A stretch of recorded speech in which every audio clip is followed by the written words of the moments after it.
우리가 이제 열 재앙을 계속 지금 살펴보고 있는데, 열 재앙을 볼 때마다 궁금한 게 하나 있지요. 왜 하나님이 한 번만에 바로를 꺾지 않으시고 이렇게 10번이나 때리셨을까? 하나님이 능력이 없으신 것도 아니고 왜 단번에 바로를 박살내지 않고 이렇게 10번이나 때리고 때린데 또 때리고 이렇게 하셨을까? 이유가 뭐겠습니까? 첫 번째는 지난 시간에도 살폈듯이 하나님이 누구신지 뭐 하고 싶다는 겁니까? 알리고 싶다는 겁니다. 열 재앙뿐만 아니라 하나님이 하시는 모든 일들은 사실 다 하나님을 알리기 위함입니다. 왜? 하나님을 알아야 우리가 거기에 맞추어서 살 수 있기 때문에, 하나님을 아는 게 중요하기 때문에. 오늘 네 번째, 다섯 번째 제약이거든요. 파리가 들끓는 것, 그리고 가축이 전염병으로 죽는 것. 이런 재앙들을 통해서 하나님이 누구신지 가르치고 싶다는 겁니다. 누구에게? 첫 번째는 이스라엘 백성에게, 두 번째는 바로와 애굽 백성들에게, 세 번째는 세상 모든 열방들에게. 하나님은 어떤 분? 하나님은 전능하신 분이시다. 하나님은 여호와시다. 언약은, 자기가 한 언약은 반드시 지키시는 분이시다. 이걸 알기를 원한다는 겁니다. 우리도 마찬가지입니다. 우리 인생 가운데 어려움이 있습니다. 많은 문제들이 있습니다. 그러면은 우리는 맨날 기도한다는 게 뭐 문제풀이만 놓고 기도하잖아요. 하나님, 요 문제만 좀 풀어주세요. 하나님, 이번에는 요 문제, 이번에는 요 문제. 문제 푸는 데만 관심이 있잖아요. 하나님은 뒷전이고. 그러나 하나님의 관심은 그게 아닙니다. 문제 푸는 건 쉬워요, 여러분. 왜? 문제 내신 분이 하나님이니까. 문제 내신 분이 하나님이기 때문에. 문제 푸는 건 간단한데, 그렇지만 그 문제를 푸는 과정을 통해서 하나님이 누구신지 알기를 원하신다는 겁니다. 만약에 형통함만 있다면은, 내 삶 가운데 편안함만 있다면은 하나님을 알아 몰라? 몰라. 알아도 머리로만 아는 지식, 책으로서 이렇게 배우는 지식, 들어서 아는 지식, 그런 것 가지고는 아무것도 못합니다. 능력 하나도 없습니다.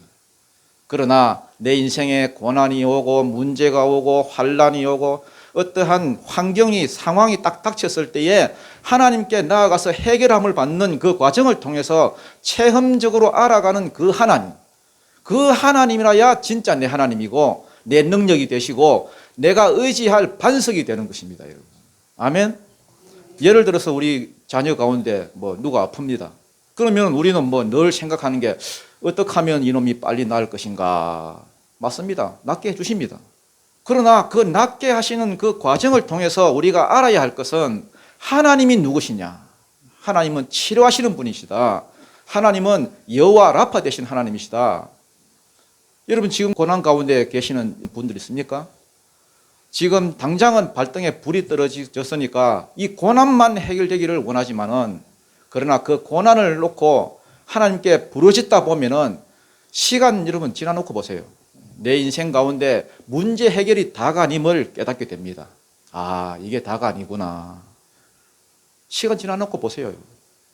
고난도 지나가고 문제 해결 받은 거 그것도 지나가고 다 지나가고 아무것도 안 남아요.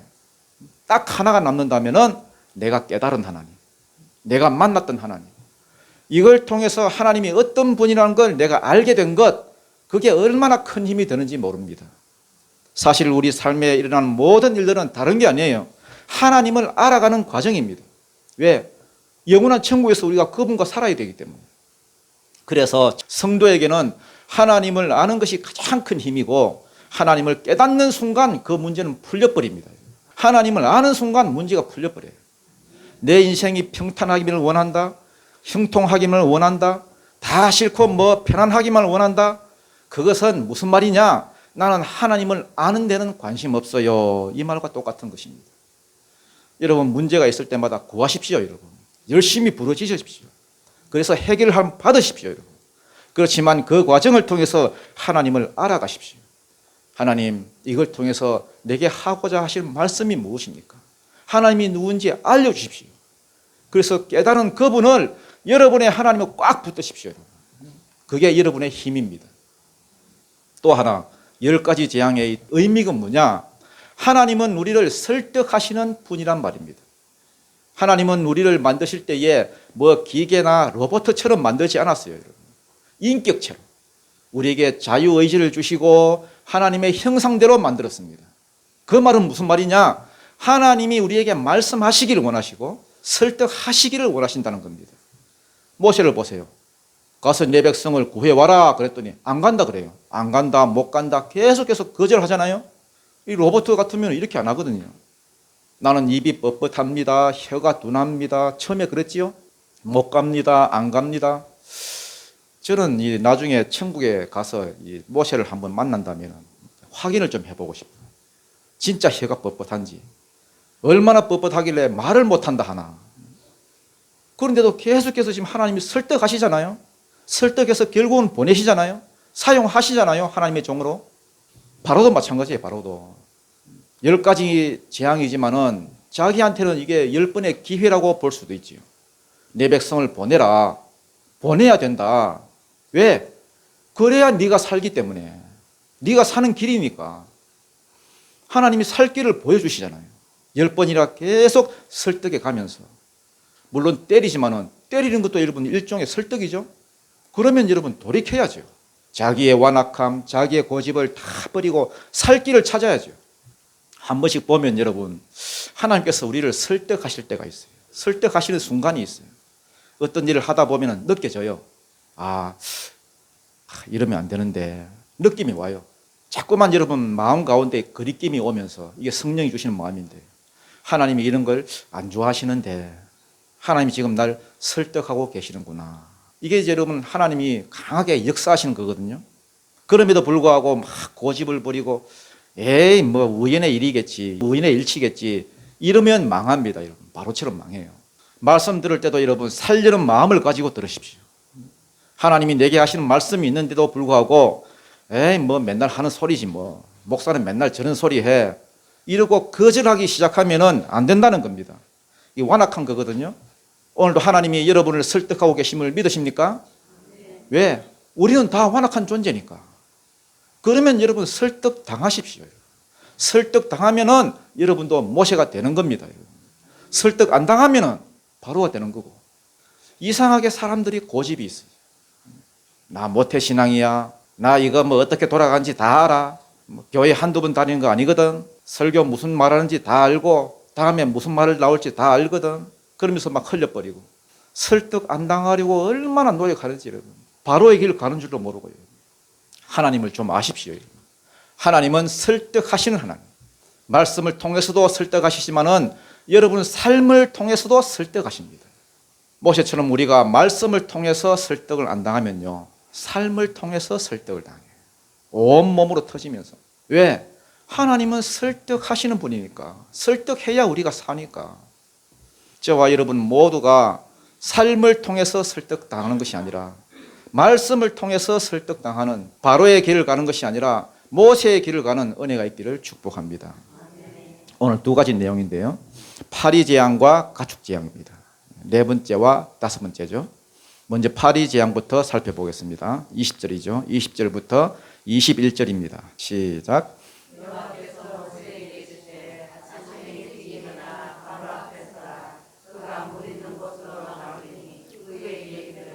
여호와께서 이와 같이 말씀하시기를 내 백성을 보내라. 그러면 그들이 나를 섬길 것이니라. 네가 만일 내 백성을 보내지 아니하면 내가 너와 내 신하와 내 백성과 내 집들의 파리떼를 보내리니 애굽 사람의 집집에 파리떼가 가득할 것이며 그들이 사는 땅에도 그러하니라. 하나님도 참 끈질기신 데가 있지요. 하나님의 말씀은 고정판이라 했지요. 하나님의 말씀은 안 변합니다. 언약을 다 지킬 때까지 안 변해요. 하나님이 또 모세를 바로에게 보냈습니다. 야, 내 백성을 보내라. 보내서 나를 섬기게 해라. 안 그러면 내가 파리떼를 보내겠다. 여기는 그냥 파리떼라 되어 있는데 여러분 시편 78편에 보면은 78편 45절에 보면은 쇠파리라고 나와 있습니다. 쇠파리. 쇠파리 아시죠? 쇠파리떼를 그들에게 보내어 그들을 물게 하시고 이렇게 되어 있습니다. 쇠파리는 보통 파리하고는 다릅니다. 과가 다릅니다. 흡혈귀과입니다. 이것도 피를 빨아먹습니다. 몸집도 여러분 보통 파리 한 2배 정도 됩니다. 소 엉덩이 같은 데 딱 달라붙어가지고 앉아가지고 딱 깨물면 여러분 소도 움찔합니다. 여러분. 이런 쇠파리를 어떻게 하겠다? 무수히 보내겠다. 숫자도 못 셀 정도로 많이 보내겠다. 그래서 애굽 온 땅에 파리떼가 가득하게 하겠다. 이렇게 말씀합니다. 22절부터 우리 24절 한번 읽어보겠습니다. 22절부터 24절 시작. 그날에 나는 내 백성이 거주하는 고센 땅을 구별하여 그곳에는 파리가 없게 하리니 이로 말미암아 이 땅에서 내가 여호와인 줄을 네가 알게 될 것이라. 내가 내 백성과 내 백성 사이를 구별하리니 내일 이 표정이 있으리라 하셨다 하라 하시고 여호와께서 그와 같이 하시니 무수한 파리가 바로의 궁과 그의 신하의 집과 애굽 온 땅에 이르니 파리로 말미암아 그 땅이 황폐하였더라. 요게 이제 파리 재앙의 첫 번째 특징입니다. 파리가 무수히 올 건데 내 백성들이 사는 고센 땅에는 파리가 뭐 할 것이다? 없을 것이다. 뒤에도 그런 말을 해놨습니다. 이 말은 뒤집어 말하면은 지금까지는 이스라엘 백성도 재앙을 겪었다는 말입니까? 안 겪었다는 말입니까? 겪었다는 말입니다. 애굽 사람들하고 똑같이 피재앙, 개구리 재앙, 이재앙, 뭐 첫째, 둘째, 셋째 다 겪었다는 말입니다. 하지만 지금부터는 파리 재앙부터는 하나님이 구별하시겠다. 다 구별해서 이스라엘 백성들이 사는 고센 땅에는 파리가 없게 하고 애굽 땅에만 무수히 많게 할 것이란 말입니다. 그러나 여러분 이게 상식적으로는 이게 말이 안 되는 게요. 원래 파리는 어디에 있어야 됩니까? 이스라엘 땅에 있어야 됩니까? 애굽 땅에 있어야 됩니까? 내가 파리 같으면 어디에 있겠어요? 이스라엘 땅에 많아야 됩니다. 왜냐하면 이스라엘 백성은 뭘 하니까? 목축업을 하니까, 가축을 키우니까. 뭐 그래서 여러분 소를 키우고 양을 키우고 여러분 그래서 소똥, 양똥 천지니까 파리가 끓어도 여러분 이스라엘 땅에 더 많이 끓어야 되는데 오히려 여러분 이스라엘 땅에는 파리가 하나도 없고 이럴 수가 있습니까? 여러분? 가축도 많이 없는 그 깨끗한 애굽 땅에 파리가 들끓고 무슨 일이 이런 일이 있습니까? 이스라엘 백성들이 보니까 갑자기 파리가 하나도 없어요. 파리 어른도 없고 새끼도 없고 삼촌도 없고 다 어디 갔는지 여러분 보니까 애굽 땅이 다 가 있어. 저기 다 가 있어. 희한하지요. 애굽 땅은 여러분 나일강 그 상류 지역인데 깨끗한 청정수가 있는 곳인데 파리가 거기만 꽉 차가지고 온 사방이 여러분 파리 천지라. 다니다가 여러분 코에도 앉고 여러분 이마에도 앉고 여러분 막 이렇게 막 훑어도 막 안 떨어지고 막 떼면 또 붙고 여러분 파리 때문에 죽을 지경입니다. 방 안에 여러분 파리 한 마리만 있어도 정신이 없는데 그것도 쇠파리가. 이걸 보면 파리도 여러분 하나님이 쓸모있게 만드셨다는 걸 알 수 있지요. 왜? 하나님 파리를 지금 쓰시잖아요. 사용하시잖아요. 지금 하나님의 일에. 만약에 우리가 하나님의 백성으로서 하나님 일에 쓰임받지 못하고 있다면 파리보다 우리가 여러분 못한 사람이잖아요. 파리까지 하나님 쓰시는데 내가 주님의 일에 쓰임받지 못한다면 뭐 파리보다 못한 사람이죠. 우리가 파리 그러면 여러분 뭐 더럽고 아이고 이거 뭐 징그럽다 이렇게만 생각하는데 그렇게 볼 게 아니에요. 파리가 여러분 생각보다 여러분 예의가 있고 참 여러분 이렇게 공손한 그런 동물입니다. 파리 밥 먹을 때 보세요 여러분. 먹기 전에 막 손을 막 비빕니다. 미안하다고 먼저 먹는다고 막 비비잖아요. 이렇게. 하나님이 파리를 쓰시는데 얼마나 충성스러운지 여러분 잠시도 안 쉬어요. 계속 날아다니고 여러분 생각해 보십시오. 파리인들 그 가고 싶겠습니까 여러분? 가축이 많은 고센 땅을 놔두고 이 애굽 땅으로 가고 싶겠어요? 가기 싫은데. 그래도 하나님이 가라 하니까 애굽 땅으로 가 하니까 순종하잖아요. 우리는 순종 잘 안 하잖아요. 하기 싫은 건 안 하잖아요. 지금도 파리보다 못한 사람들이 많습니다. 예배 드리러 오라 해도 안 오고요. 기도한다 오라 해도 안 오고 전도한다 오라 해도 안 오고요. 파리보다 못해서야 되겠습니까? 어쨌든 파리 재앙부터는 하나님이 이스라엘 땅과 애굽 땅을 뭐 하셨다고요? 구별하셨다는 구별. 파리 재앙부터는 앞으로 계속해서 뭐 우박이 떨어질 때도 여러분 이스라엘 땅에는 안 떨어졌고요. 흑암 재앙 때도 온 천지는 다 캄캄한데 이스라엘 땅에는 빛이 있을 거예요. 네 번째 이후부터는 하나님이 뭐 하셨다고요? 구별하셨다는 거예요. 구별이라는 말이 원어로 보면 구속입니다. 구속. 이거는 내 거라고 하나님이 딱 그냥 이렇게 구속했다는 말입니다. 나중에 이 어린 양의 피를 바르거든요. 10번째 재앙으로 치실 때에 어린 양 예수의 피값으로 산 내 백성이니까 내 거니까 이제부터는 심판을 안 내리겠다 이렇게 말씀하셨습니다. 어쨌든 이게 이제 네 번째 재앙의 첫 번째 특징입니다. 하나님이 자기 백성을 뭐 하시더라? 구별하시더라. 두 번째 특징은 뭐냐? 25절부터 나옵니다. 25절부터 28절까지입니다. 시작. 바로가 모세와 아론을 불러 이르되 너희는 가서 모세가 이르되 그리함은 부당하니이다.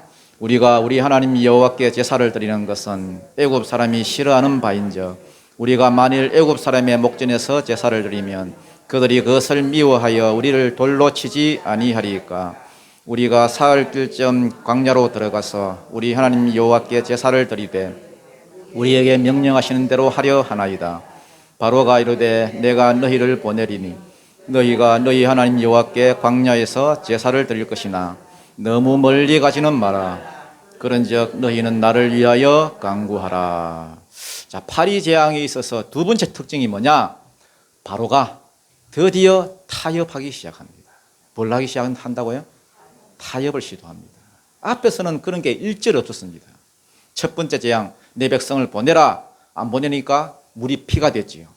근데 7장 그 끝부분에 보면은 23절에 보니까 바로가 돌이켜 궁으로 들어가고 그 일에 관심을 가지지도 아니하였고 이래 되어 있습니다. 이 말은 바로가 여러분 신경 껐다는 말입니다. 아무리 뭐 재앙 내려봐라 내가 신경이나 쓰는가, 아예 관심조차 안 뒀다는 말입니다. 웃기고 있네 이러면서. 그런데 오늘 본문에 네 번째 재앙으로 딱 치니까 어떤 반응을 보이느냐? 모세를 급하게 부릅니다. 바로가 모세와 아론을 불러 이르되 너희는 가서 이 땅에서 너희 하나님께 제사를 드리라. 그래 하나님께 예배해라. 3일 동안 예배한다 했지? 예배해라. 그런데 어디 멀리 가지 말고 여기서 예배해라. 여기서. 그러니까 모세가 뭐라고 말합니까? 안 된다 했습니다. 절대로 안 되지. 그 일은 부당하니이다. 왜 부당하냐? 아니 애굽은 주신이 소신인데 소 같은 놈들이 소를 주신으로 섬기는데 이스라엘은 예배 드릴 때 뭘로 제물을 드립니까? 소입니다. 소 아니면 양입니다. 소를 번제로 드리면서 저거 신을 막 이렇게 불태워 죽이고 그러면은 애굽 사람들이 그걸 보고 열 받겠습니까? 안 받겠습니까? 열 엄청 받아가지고 우리를 돌로 탁 쳐 죽이면은 아이고 그렇게 못한다는 겁니다. 그리고 더 중요한 것, 우리 하나님이 우리에게 이렇게 명령했다는 겁니다. 사흘 길을 광야로 가서 뭐 해라 했으니까? 예배하라 했으니까, 그러니까 우리는 하나님이 명령하신 대로 말씀하신 그대로 예배해야 된다 이렇게 대답했습니다. 그러니까 바로가 할 수 없이 그냥 한 발 물러섭니다. 바로가 뭐라고 하느냐? 그러면 가기는 가라. 가기는 가는데 너무 멀리 가지는 마라. 그러면서 또 안 보내줍니다. 그러니까 하나님이 다섯째, 여섯째 막 두들 패고요. 일곱째 재앙, 여덟째 재앙 막 패면서 바로가 여러분 다시 부릅니다. 야, 가라. 살 길이고 나을 길이고 가라. 가기는 가는데 뭐는 놔두고 가라? 자식들은 놔두고 가라. 그리는 못하겠다. 자식 놔두고 가면 다시 와야 되는데 그리 못하겠다. 그러면서 다시 때리니까 하나님이 그러면 이리 와봐라. 자식도 데려가라. 자식도 데려가는데 재물은 소나 양이나 이런 것들은 다 놔두고 가라. 그러니까 모세가 또 뭐라고 하냐면은 우리는 양 새끼 하나도 놔두고 갈 수가 없다. 왜? 하나님이 양 드리려 하면 양 드려야 되고 소 드리려 하면 소 드려야 되는데 뭘 놔두고 가? 싹 다 끌고 가겠다 이렇게 말합니다. 그러다가 마지막 장자가 죽고 나니까요. 12장에 읽어보면은 바로가 다시 불러서 다 데려가라. 항복. 그런데 이제는 이스라엘 백성들이 안 가려고 합니다. 그냥 가려고 하니까 좀 서운하네 하면서. 이때까지 우리를 종으로 부려먹고 종도 아닌데 종으로 부려먹고 그 신발 그거 괜찮네. 이리 와봐라. 신발 좀 벗어주라. 신고 가게. 마님 그 귀걸이 괜찮네. 어서 가져와봐라. 내 귀에 한번 걸쳐보자. 이거 내가 걸고 가지. 그래가지고 이러면 은금 폐물 싹 다 가지고 나왔습니다. 12장에 나와 있습니다. 사단은요 절대 여러분 한목에 다 양보 안 합니다. 여러분 조금씩 뭘 하나 던져보고 간보고 타협하다가 안 되면 또 하나 양보하고 뭘 또 던져보고 간보고 타협하다 안 되면 또 조금 양보하고 그렇게 합니다. 바로도 마찬가지예요. 처음에는 신경도 안 쓰다가 안 되니까 이 땅에서 예배해라. 애들은 놔두어 가라. 재산은 놔두어 가라. 처음부터 여러분 바로 양보 안 합니다. 여러분. 뒤로 물러가더라도 한 번에 안 물러나고 조금씩 조금씩 그래도 끝까지 타협 안 하고 버티면은 뒤로 싹 물러갑니다. 이게 여러분 영적 전쟁의 원리입니다. 여러분. 신앙생활이 영적 전쟁인데 여러분 신앙생활이 다 전쟁이잖아요. 영적 전쟁입니다. 여러분. 처음에 교회 간다 그러면 여러분 가기만 봐봐라. 다리 몽댕이 떼 부러버린다. 네가 죽는지 내가 죽는지 보자. 신경 딱 꺼버립니다. 그런데도 계속 가면요. 그럼 가기는 가라. 가는데 이 땅에서 예배드리라. 이 땅에서. 이 땅의 문화도 좀 지켜가면서 가끔씩 술도 한 잔씩 하고 제사도 드리고 그러면서 예배도 드려라. 그러고도 타협 안 하면은 너무 미치지는 마라 그럽니다. 야, 가긴 가라. 가는데 가끔씩 가라. 가끔씩. 막 주일마다 가고 뭐 수요일도 가고 새벽에도 가고 너무 미치지는 마라. 교회는 다니되 너무 빠지지는 마라. 사단은 우리가 너무 빠지는 걸 싫어합니다. 예배에 온전히 집중하는 걸 싫어합니다. 그냥 취미로 설렁설렁 하는 걸 좋아합니다. 그래도 타협 안 하면 뭐라 그러느냐? 자식은 놔두고 가라. 야, 너만 미쳤으면 됐지. 무슨 놈이 새끼까지. 아니, 애를 잡으려 하나. 놔라. 애가 자기 사상 가지고 살다가, 아니, 대가리 커지면 그때 가서 뭐 절에 다니든지, 뭐 교회에 다니든지, 그냥 골프장에 다니든지. 지가 알아서 할 것 아니냐. 무슨 놈이 애를 처음부터, 어릴 때부터 세뇌를 시키려 하냐. 그러면서 애는 딱 잡아두려고 합니다. 그래도 만약에 타협 안 하면은, 그 다음에는 뭡니까? 재산은 놔두어 가라. 애도 데리고 가고 다 가도 된다. 단 재산은 손대지 마라. 월급 이거 누가 벌어주노 이거. 내가 힘들게 번 돈을 왜 11조를 하고 왜 거기 갖다 바치냐. 목사하고 사귀냐. 여러분 이게 옛날 이야기 같고 무슨 성경의 다른 이야기 뭐 다른 사람 이야기 같지만은 절대 안 그렇습니다. 영적 원리는 똑같습니다. 오늘도 하나님은 자기 백성을 보내라고 말씀하시고 사단은 안 보내려고 길을 씁니다. 하나님이 변함없듯이 사단도 똑같습니다. 사단도 고정판입니다. 절대 안 변합니다. 그러니까 사단이지. 사단이 변하면 사단이 아니지. 절대 한몫에 양보 안 합니다. 그러면서 타협하려고 합니다. 조금씩 조금씩 타협. 따라합시다. 타협하지 마라. 절대 타협하지 마라. 한번 우리가 타협하기 시작하면은 그때부터는 계속 밀립니다. 너 이 땅에서 섬기라. 예, 알겠습니다. 거기 어디입니까? 이 땅에서 섬길게요. 여기에 머물고 있는 사람이 있고요. 너무 미치지 마라. 안 미칠게요. 여기에 머물고 있는 사람이 있고요. 여기에 타협하고 있는 사람이 있고. 어떤 사람은 자식은 절대 못 데려간다. 거기에 머물고 있는 사람이 있고요. 어떤 사람은 돈은 못 가져간다. 돈은 무슨 돈? 거기서 타협하는 사람이 있고요. 지금도 각자 타협한 위치들이 다 있습니다. 어떤 사람은 여기에, 어떤 사람은 여기에 모여서 같이 예배는 드리는데 타협한 위치들이 다 달라. 신앙생활이 딱 한 번 굳어지면 안 바뀝니다. 절대 못 벗어납니다. 반면에 어떤 사람은요, 다 데리고 오고 오히려 그 사람까지 딱 그냥 데리고 오는 사람도 있습니다. 어디서 주저앉아 있느냐, 그 차이입니다. 어디서 타협하고 있느냐. 여러분 한번 딱 신앙의 버릇이 들면요, 한번 그 선에서 주저앉으면 다시 일어나 가지고 그 다음 단계로 나아가는 게 거의 불가능합니다. 거의 불가능합니다. 여러분 탁구, 테니스, 여러분 뭐 수영 뭐 한번 해보신 분 알죠? 한번 여러분 개헤엄으로 이렇게 버릇이 든 거는요, 저도 개헤엄을 치는데 아무리 여러분 강사가 여러분 뭐 자유형, 배형 뭐 가르쳐 줘도 여러분 지 혼자 있을 때는 여러분 개헤엄 칩니다. 테니스 치는 것도 마찬가지. 테니스. 저는 테니스 여러분 기분 나빠서 안 칩니다. 어떤 목사님을 따라가서 여러분 서남로에 있는 어떤 목사님 따라가서 치는데 목사님 탁구 쳤지요 그래요. 안 쳤는데요 그러니까요. 뭐 딱 보니까 탁구 폼인데 뭐. 제가 탁구 좀 쳤거든요. 탁구로 버릇이 들면 여러분 못 고칩니다. 못 고쳐요. 한번 잘못 버릇이 든 거는요, 나중에 고치려고 하면 2배, 3배 힘이 듭니다. 타협 안 하면은 당장은 힘들지만은 결국은 마님, 목걸이, 그리고는 딱 가지고 나갑니다. 타협하면 거기서 끝입니다. 못 움직입니다. 여러분이 뭐 어느 교회에 다니다가 주님 오실지 모르지만은 예명교회에서 끝까지 만약에 다닌다면은 절대 타협하지 마십시오. 절대 끌려다니지 마십시오. 사단이 여러분 갖고 노는 장난감밖에 안 됩니다. 썩은 겁니다. 나중에. 이게 넷째 재앙을 통해서 하나님께서 우리에게 가르쳐 주시는 복음입니다.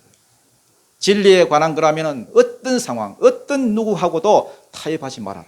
만약에 진리에 관련된 것이 아니라 그러면은 대폭 여러분 양보하십시오. 그거 여러분 죽고 사는 건 문제 아니면은 내가 좀 양보하고 내가 좀 손해보고 여러분. 왜? 진리가 아니기 때문에. 죽고 사는 문제가 아니잖아요. 어떤 분은 여러분 이걸 반대로 하는 분들이 반대로. 진리에 관해서는 뭐 쉽게 양보해. 뭐 양보해버리고 쉽게 타협해버리고 여러분.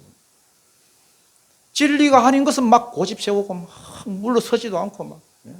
그러면 안 됩니다, 여러분. 진리에 관련된 일이라면 절대 타협하지 말고 하나님 말씀 그대로 살다가 영광의 나라에 다 들어가시는 저와 여러분이 되시기를 축복합니다.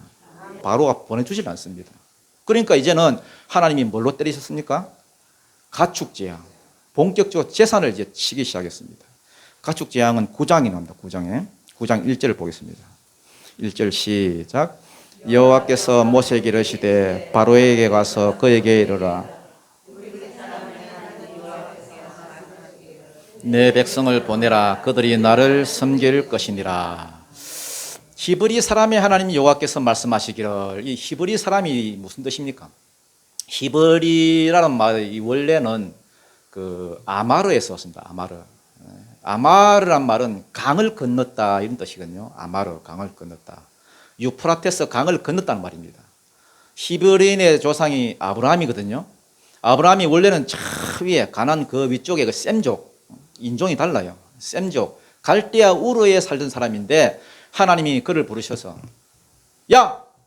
이리 와봐라. 너 내가 가라 하는 땅으로 가서 거기서 나를 섬기고 살면은 내가 너한테 큰 민족 주고 가나안 땅도 주고 그 땅에 예수를 보내서 천하 만민이 복받는 자리로 돌아오게 해줄게. 공적인 복 3가지 그리고 사적인 복 4가지를 주셨습니다. 네 이름을 창대하게 할 것이고 너는 복이 될 것이고 너를 지켜줄 것이고 너를 통해서 모든 족속이 이렇게 복을 받을 것이다. 이 말을 듣고는 아브라함이 아멘 하고 유브라테스 강을 딱 건너서 가나안 땅으로 딱 왔기 때문에 아브라함을 가리켜서 강을 건너온 자, 그 후손들을 가리켜서 히브리인이라 했습니다. 지금 여기서 하나님이 자기를 소개하면서 나는 히브리 사람의 하나님 여호와다 한 것은 무슨 뜻이냐? 아브라함에게 한 첫 번째 약속은 이미 이루어졌고요. 큰 민족이 이루어졌고 이제 2번째 약속을 내가 지켜야 되겠다는 겁니다. 내 백성을 보내라. 이 백성이 나를 섬길 것이다. 내 백성을 보내라 하십니다. 내가 그들을 통해서 내 사명을, 내 약속을 이루어 가겠다. 2절 3절이죠. 한번 읽어보겠습니다. 2절 3절 시작. 네가 만일 보내기를 거절하고 억지로 잡아두면 여호와의 손이 들에 있는 네 가축, 네 말과 나귀와 심한 돌림병이 있을 것이며. 자, 만일 네가 보내기를 거절하고 억지로 잡아두면 여호와의 손이 어디에 있는? 들에 있는 네 가축. 이 가축이란 말은 이 미크네라는 단어인데요. 이 소유 혹은 재산이란 말입니다. 들에 있는 재산 그러니까 뭐 가축이겠죠. 그 당시에는 화폐 개념이 분명치 않았기 때문에, 화폐는 있었지만은 분명치 않았기 때문에 그 욥기서 1장에 보면은 욥이 동방에서 제일 큰 부자다 그러면서 뭐 소가 몇 마리요, 뭐 양이 몇 마리요, 뭐 낙타가 몇 마리요 이런 말이 쭉 나오지요. 그러니까 가축이 곧 뭐더라? 재산이더라. 그래서 들에 있는 네 가축, 이거는 네 소유, 네 재산 전체를 말합니다. 들에 있는 네 가축, 말, 뭐 소, 나귀 이런 재산들을 본격적으로 이렇게 치겠다는 겁니다. 치는데 뭘로 치겠다는 겁니까? 심한 돌림병. 쉽게 말해서 전염병이죠. 가축 전염병으로 치겠다. 우리나라도 이렇게 보면 이렇게 한 번씩 이렇게 가축 전염병이 돌지요. 뭐 어떤 게 있습니까? 주로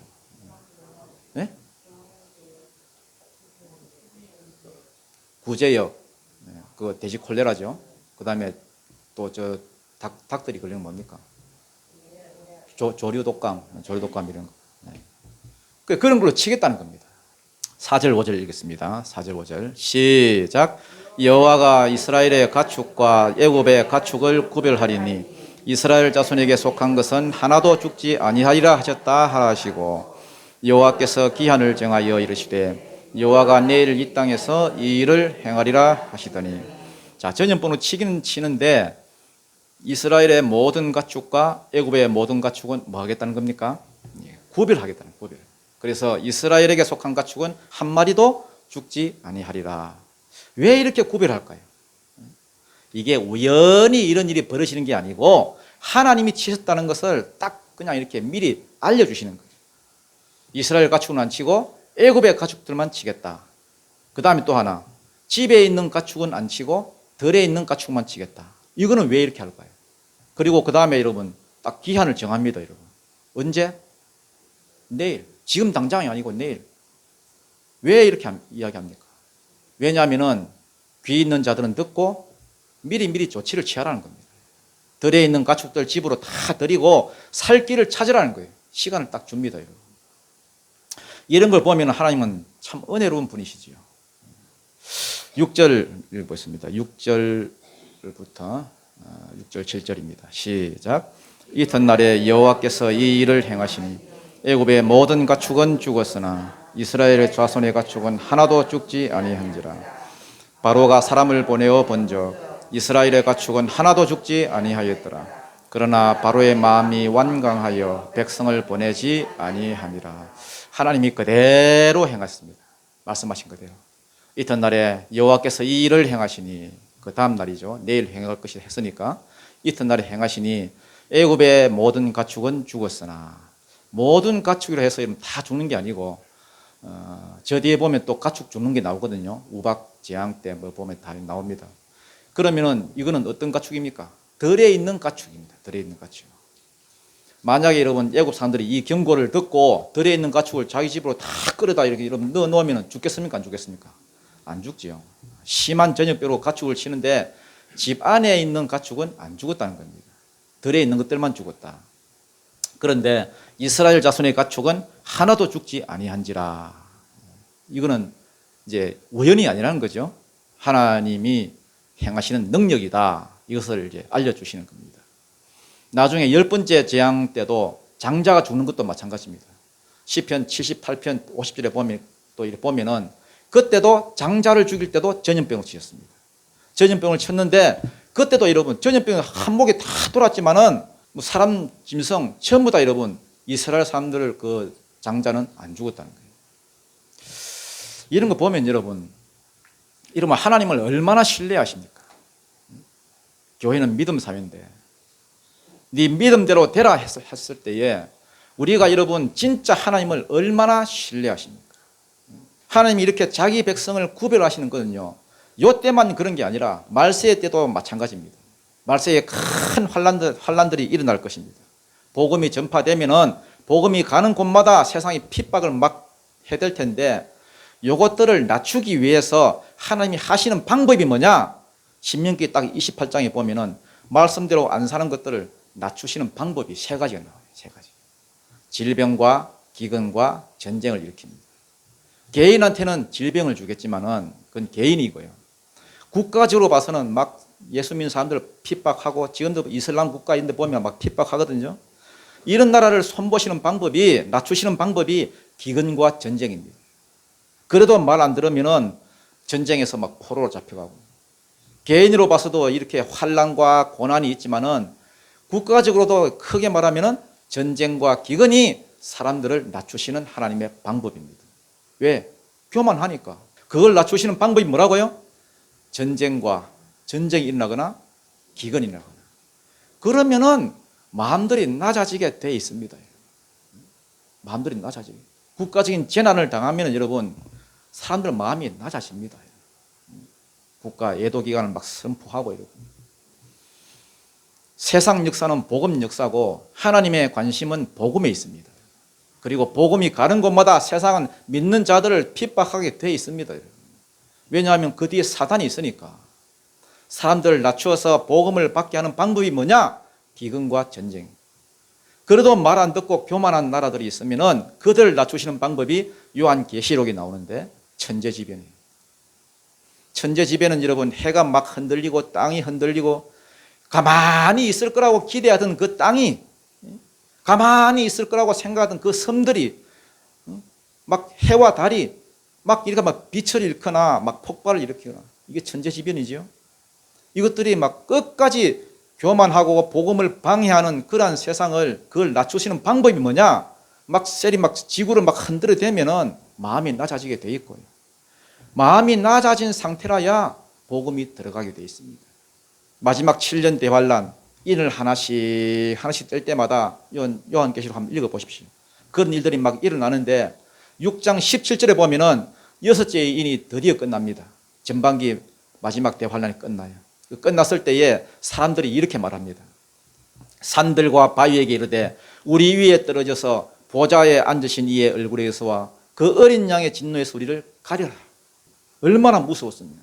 그러면서 와, 6째 인도 이렇게 두려운데 거기에 보면은 진노의 큰 날이 이르렀으니 누가 능히 서리요 이렇게 되어 있거든요. 이 말은 무슨 말이냐 하면은 6째 인이 천재지변인데요. 6째 인도 이렇게 무서운데 7째 인이 만약 7째 인이 7년 대환란 마지막 환란입니다. 7년 환란이 되면은 누가 믿음을 지키고 서 있겠냐? 아무도 못 서겠다 야. 이렇게 말을 합니다.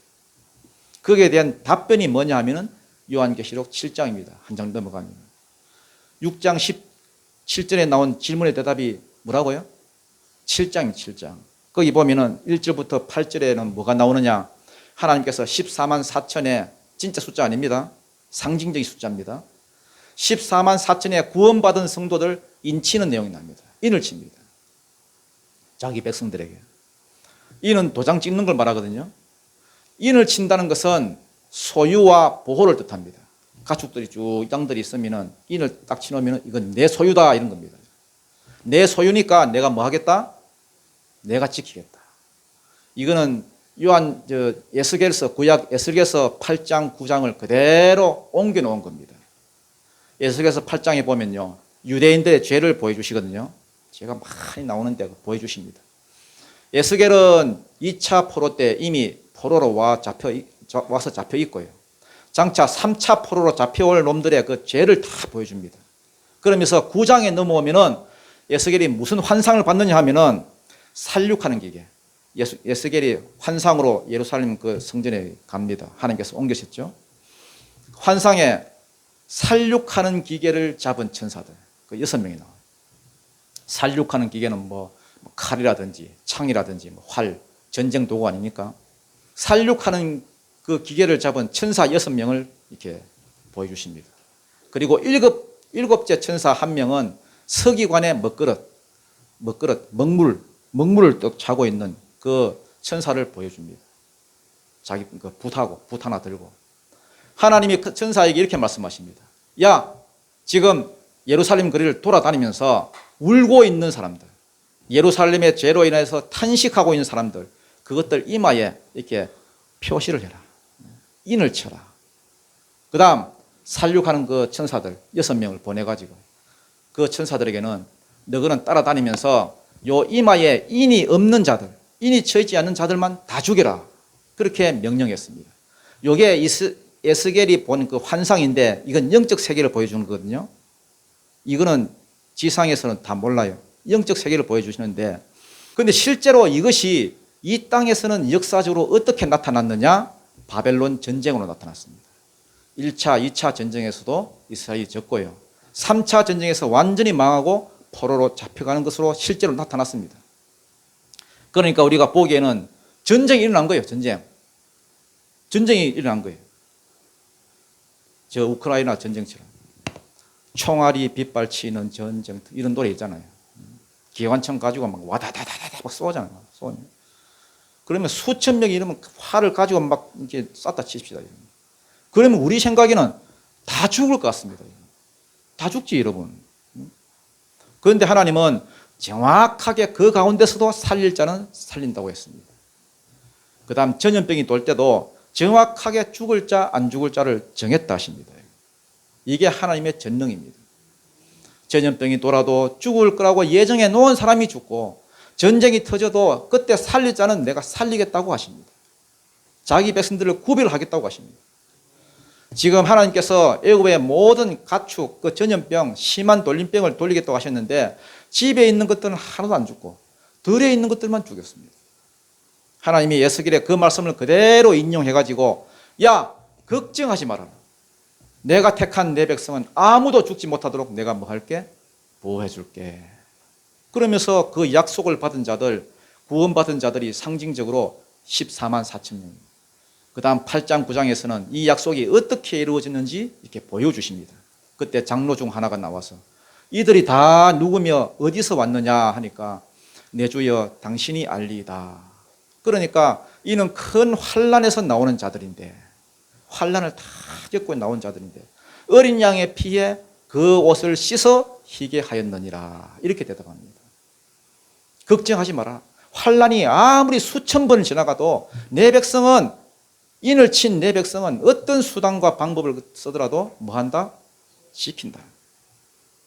거기도 보면 황충재앙과 독종재앙이 나오는데 입 맞은 자들은 해하지 말고 입 맞지 아니한 자들만 해하라, 이런 말이 있습니다. 그래서 입 맞은 자들은 안 당하고 안 맞은 자들만 당한다는 거예요. 여러분, 이 약속대로 우리가 이 마지막에 생명을 얻으려고 하면요, 이것도 여러분 하나님의 음성을 들을 줄 알아야 됩니다. 어떻게 하면 우리가 살까? 어떻게 하면 뭐 어디에 숨어야 우리가 살까? 그게 아니고요. 장소가 아니고 하나님이 그때 음성을 통해서 주십니다. 그때 구원받는 사람들의 특징이 나오는데, 첫 번째는 이 세상과 더불어 음행하지 아니한 자, 타협하지 않는 자. 두 번째는 어린 양이 어디로 가든지 그대로 따라가는 자다, 이렇게 되어 있습니다. 그때 순간순간 그때 너 이리로 피해라, 너 저리 피해라, 이렇게 해라, 알려주신다는 겁니다. 알려주시고 전략을 주시고. 그러면은 그대로 뭐 했다고요? 따라갔다. 여러분, 하나님을 믿는 것은 우리가 지식적으로 한번 다 정해진 룰에 의해서, 어떤 시스템에 의해서 그렇게 믿는 게 아닙니다. 하나님과 관계하시고 순간순간 하나님께 전략을 받고 하나님과 교제하시고, 여러분 하나님을 아는 데 집중하십시오. 하나님을 얼마만큼 아느냐, 하나님을 아는 게 힘이고 살 길입니다. 그래야 환난의 때에 구별된 자로서 우리가 살아날 수가 있습니다. 저와 여러분 모두가 마지막 환난의 때에, 대환난의 때에 하나님의 백성으로서 구별되어서 심판을 피하시는, 그래서 모두 다 영생으로 들어갈 수 있는 은혜가 있기를 주님 이름으로 축원드립니다.